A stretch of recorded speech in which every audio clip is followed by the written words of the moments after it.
Halo Cah, semangat Cah. Ini pagi ini milik jalan Cah. Pernah satu waktu kemarin vlognya yang kemarin itu buka sedikit ya Cah. Namanya Pujasera Regency tempatnya yang ini.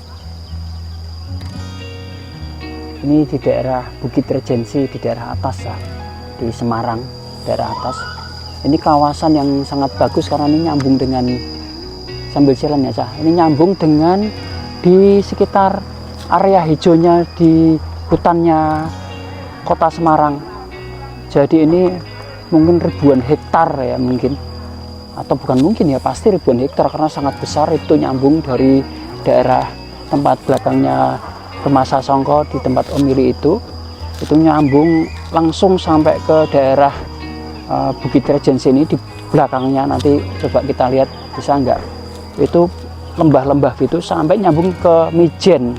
Kalau lihat bentuknya, topografinya itu sampai ke daerah Mijen, ke daerah itu Gunung Pati Cah. Ini luar biasa. Di Semarang itu terberkahi benar karena memang keadaan atau suasananya itu luar biasa bagus. Untuk topografinya ada Semarang itu satu bagian atas dan kedua bagian bawah. Itu ini Cah keramaiannya. Aku balik aja biar tahu keramaiannya langsung aktivitas. Ini Cah, sudah aku balik ya kameranya. Ini yang menyenangkan adalah ketika masuk, lihat pertama kali pintu gerbangnya itu langsung kita dipameri keasrian dari tanamannya itu yang begitu bagus ya Cah. Ini yang Om Willy suka kalau berada di Pujasera ini Cah. Masku tak tutup supaya orang lihat aku seolah-olah nggak ngomong tapi aku mau ngoceh nyangkem sakarpu dhewe Cah. Nanti aku kasih konten tentang Resasi 2023 ya dari perspektifnya Om Willy Cah. Ini tak tutup dulu ya Cah. Tak tutup dulu. Tuh rame, ini ada anjing Cah, lihat. Tuh rame itu sampai parkirnya di luar karena di dalam sudah penuh. Itu ada toilet masuk. Udah rame. Itu ada mainan anak-anak. Nih kalau sedulur-sedulur yang di Semarang, kalau Pujasera Regency ini suasananya tuh sedikit informasikan. Ini mainan anak-anak. Terus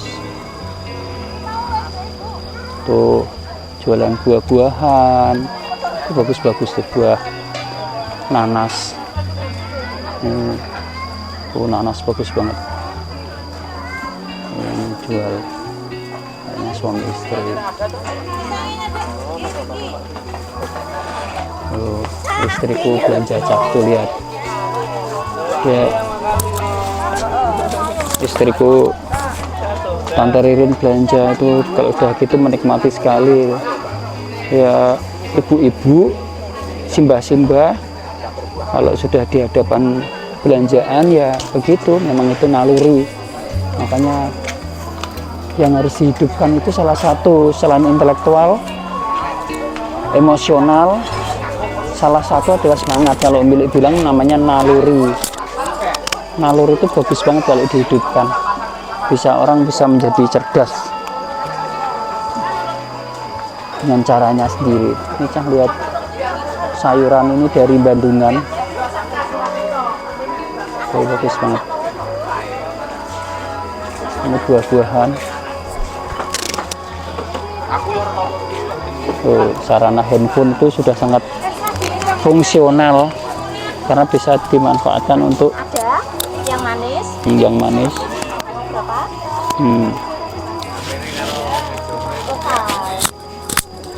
Ini benar-benar bisa untuk aktivitas Manis Ibu. Ditanggung manis. pesanan. Ditanggung manis sekali sambil pegang handphone. Nanti aku pengen cerita dari perspektifnya Om Willy tahun 2023 itu kayak apa, yang katanya gelap gulita Indonesia seperti terancam dalam keadaan yang susah di resesi nanti. Om Willy kepingin lihat dengan caranya Om Milik sendiri, pengen ngomong dengan caranya Om Milik sendiri, perspektifnya seperti apa. Lah ini kan sudah dibukain. Maunya Ini Cah, pakainya kapan? UKM ini yang terus benar-benar hidup. Ini loh, Indonesia ini tangguh banget kayak gini nih loh. Jadi kalau dibilang orang nanti resesi di tahun 2023, Iya. Sama apa lagi, Bu? Om Milik kok nggak percaya. Indonesia itu udah ngelewatin masa yang susah tahun 98, yang luar biasa sulit waktu turunnya Soeharto. Itu masa yang paling hancur-hancuran itu kalau Indonesia. Dan setelah melewati masa itu, Indonesia itu, masyarakat kita itu masyarakat yang sangat fleksibel, sangat bisa beradaptasi dalam keadaan apapun. Jualannya komplit ini. Cuman di gini jebret di bawah pohon tuh, cuman di bawah pohon. Indah sekali. Ini kalau dihidupkan terus tradisi-tradisi ini yang jadi kekayaan lokal yang bagus banget.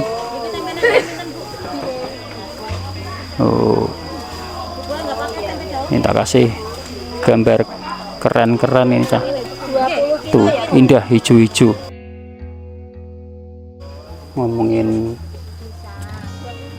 bagaimana tahun 2023 nanti itu, kalau dari perspektifnya Om Milik itu percaya bahwa tahun 2023 itu tidak akan ada masalah, karena kita sudah terbukti melewati masa-masa yang sangat kelam. Itu pertama, kalau Om Milik melihat adalah ditandai pertama kali tahun 1998 Cak. Saat itu Om Milik sudah jadi pebisnis, jadi bisa langsung merasakan pengalaman pada saat itu. Itu chaos tahun 98 itu, Soeharto digeser, digoncang oleh people power, kekuatan masyarakat, dan itu luar biasa. Setelah 30 tahun menguasai aset negara, maka Om Milik bilang aset negara itu dikuasai keluarga Soeharto, yang itu menyebabkan lemahnya fundamental ekonomi negara. Nah saat itu George Soros, salah satu kapitalis dunia, salah satu orang kaya dunia, itu mengguncang waktu itu via dolar. Kalau tidak salah waktu itu maunya menghantam Filipina atau Thailand waktu itu, tapi karena pondasi Indonesia itu nggak kuat, akhirnya kita kena dampaknya dan kita kandas. Wah itu hancur-hancuran waktu itu, chaos itu. Itu suasananya. Pada pagi-pagi sambil jalan-jalan lihat hijau-hijau, sudah itu nongkrong sarapan Cak. Balik lagi, Indonesia itu udah mengelewati masa kelam tahun 98.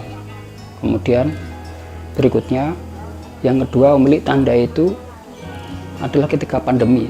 Sudah masa terhebat Indonesia atau situasi masyarakat kita itu terguncang di dua sisi itu.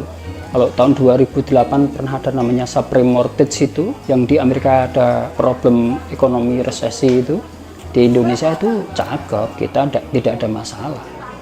Dua tanda ini bagi Om Milik sudah cukup, dan pandemi adalah satu fase di mana itu adalah fase yang dibuat oleh alam ketika manusia dalam keadaan sehebat apapun, yang menguasai apapun, yang merajai apapun di dunia ekonomi atau transaksi, hancur lebur begitu pandemi itu siapapun. Dan itu memang sudah diizinkan Allah, dan pasti itu karena itu pasti tanda bahwa manusia terlalu serakah itu.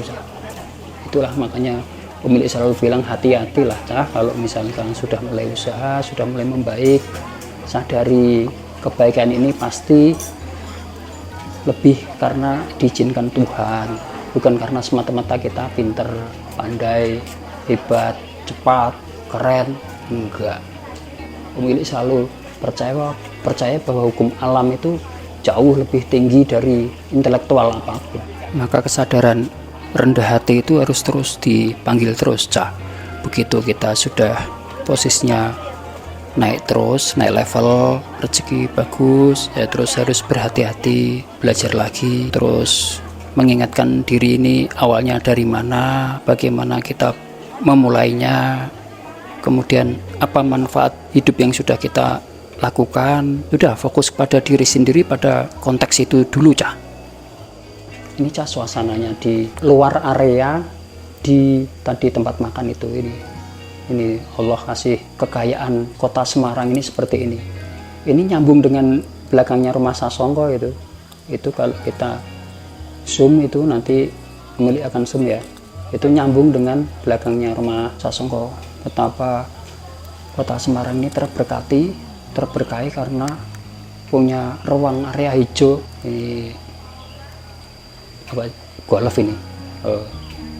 Ini golf itu kalau dari atas tempat pemilik turun sedikit nanti ada jalan gotong royong ke kiri tempat rumah Sasongko di sekitar itu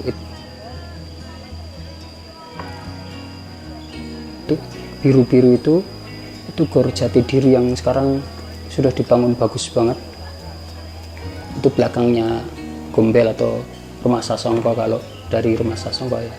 Nanti nyambungnya kalau Jati Diri pasti sampai ke Unika. Ini hijau ini di mana tempat yang begitu indah ini. Ini bahkan di sekitar kita negara terhebat yang paling diakui itu salah satunya Singapura. Singapura tuh nggak punya seperti ini. Tempat hijau, lembah, ada air mengalir. Itu itu, Cah. Dari mata air langsung itu kalau dikelola dengan maksudnya kalau itu sangat dikelola lagi itu bisa dimanfaatkan itu, Cah. Itu berlimpah itu karena memang di daerah kami ini, di daerah sini, di daerah hutan ini banyak banyak mata air yang masih berlimpah. Kalau di tempat sekitar Omili itu maka Omili sebagian pakai mata air kalau untuk mandinya itu dari mata air WP Gombel. Makanya disebut Gombel itu zaman dulu ada istilah, ada mitos tentang WP dan sebagainya. Tuh, ini kalau di zoom ini sekitar Sampangan. Jadi deretannya ke belakang itu karena kita dari daerah atas ini milik zoom ini sekitar wilayah Sampangan, terus urutannya itu berarti Simongan, terus Pasadena. Nah ini nyambungnya sama sekitar Gunung Pati, Mijen. Semarang luar biasa. Oke, Cah, balik lagi bahwa kita itu pasti pada saat nanti tahun 2023 itu ini Cah, golfnya bagus ya, Cah. Cakep. Wis, keren. Itulah, Cah. Jadi balik lagi tahun 2020, tahun 2021 terbukti itu kita itu benar-benar masyarakat yang sangat kuat. Apa kalau bahasa sok pinternya itu namanya masyarakat yang benar-benar punya ketahanan, resiliensi itu, ketahanan atau kemampuan untuk mengatasi atau melalui kembali pada kondisi melewati kesulitan itu diperlukan ketabahan dan kesabaran. Kalau kita terbukti sudah tabah menghadapi itu, kita di situ diuji. Siapapun manusia itu jika mau belajar habis-habisan pada saat pandemi itu justru akan memperoleh kebaikannya. Ini dibuktikan oleh komunitas yang dibangun Omili di jaringan rumah usaha. Saat awal-awal pandemi justru itu kesempatan buat membuat kelas sangat intens pada saat itu, dan itu kelasnya sifatnya fisik, ketemu, Cah. Itu memang keberanian ngambil sikap itu yang diperlukan. Artinya ketika nanti 2023 dikembalikan kepada setiap orang itu, ya baliklah kepada kesadaran untuk bagaimana manusia itu harus sadar mengelola dirinya, terus sadar bahwa ilmu laku hidup itu harus difaktakan atau direalisasi benar. Makanya hal yang nomor satu adalah mengenal diri sendiri sampai menemukan kecerdasan empati, sampai orang sampai ke titik sadar bahwa orang itu menemukan titik otentiknya. Itu harus terus dielaborasi, terus gas terus, pokoknya harus belajar tentang kesadaran seperti itu. Maka hal yang utama adalah ketika kita sebagai komunitas itu adalah kesadaran untuk saling belajar, saling berguru, saling mendorong, saling merawat, biar supaya bisa memberi manfaat satu sama lain, terutama sekali untuk kita para pebisnis langsung. Makanya konsep dari gotong royong, konsep kolaborasi itu sudah ditanamkan dari 20 tahun ini di jaringan rumah usaha, dan itu hasil akhirnya adalah sirkulasi. Jadi kolaborasi tanpa hasil sirkulasi itu berarti artinya itu sistem kapitalisme. Tapi begitu kalau kita sistem sosial, sistem kebersamaan, ketika terjadi kolaborasi harus ada sirkulasi atau sistem keadilan yang disebar luaskan, atau jadi akhirnya begitu ada modal kapitalnya bisa dirasakan bersama-sama di dalam kelompok itu Cah. Maka kemauan kuat Om Ili sekarang itu untuk terus belajar dari yang lebih muda, khususnya di dunia digital, supaya bisa tetap mengikuti zamannya itu Cah. Hari ini terus Om Ili paksa, termasuk membangun channel YouTube ini, bagian daripada Om Ili memaksa diri untuk terus mau belajar, dan itu akhirnya membangun pemahamannya sendiri bagaimana kalau sudah niat belajar itu kita harus selalu semangat. Itu yang membedakan orang lain, itu mau berhasil dan tidak berhasil itu hanya karena semangat untuk mau terus belajar. Jadi intinya Cah, jangan percaya dengan fear, bagaimana kita ditakut-takuti supaya dalam situasi sekarang itu tahun 2023 itu kita khawatir. Itu yang harus kita kelola dengan baik. Jadi yakini aja dengan apa yang akan kita lakukan di masa 2023 ke depan Cah. Semangat selalu ya Cah.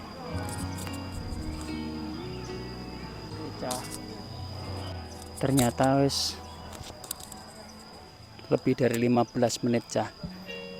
Jadi tadi hari ini aku cerita aktivitasku pagi ini, sekalian sedikit bercerita tentang perspektif Om Ili tentang bagaimana nanti 2023 akan terjadi dalam pikirannya Om Ili, dalam perkiraannya Om Ili. Gitu ya Cah, pokoknya selalu hidup itu cari kesempatan untuk belajar terus apapun. Hidup itu selalu jaga kewarasan, kesehatan, termasuk pikiran, dan terakhir cari kesempatan untuk selalu silaturahmi. Itu ya Cah, semangat selalu.